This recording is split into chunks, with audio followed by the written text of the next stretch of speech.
สวัสดีทุกคนมื้อนี้สิพาทุกคนมาขี่เหือดินป้าเหือไวเนาะขี่บ่ค่อยไหวเหือคันนี้อยู่ที่นี่อาจจะบ่แม่นแหล่งท่องเที่ยวแต่ข้อยรู้สึกว่ามันประทับใจหลายเมื่อข้อยได้มาที่นี่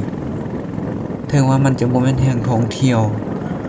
แต่มันก็ยังเป็นสถานที่ที่สำคัญหลายอย่างบ่ว่าจะเป็นสถานที่ที่ชาวประมงหาปลาและยังเป็นเส้นทาง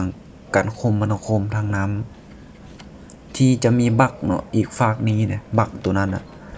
อีกฝากนี้นะคนรถบักหลายๆเนี่ยข้ามไปฝากนั้นไปทางไซสมบูรณ์เนาะและทางนี้จะมาจากวังเวียง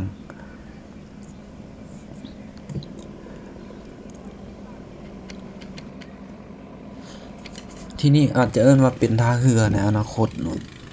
ที่เขาขนส่งแห่ทาสหลายเนาะลองคิดเบิ่งว่าถ้าพัฒนาเป็นบ่อนท่องเที่ยวธรรมชาติอีกบ่อนหนึ่งเนาะ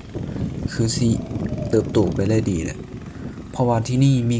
วิถีชีวิตของชาวประมงมาแต่โดนนานแล้วชาวประมงที่หาปลาอยู่ที่นี่และธรรมชาติก็งามนะ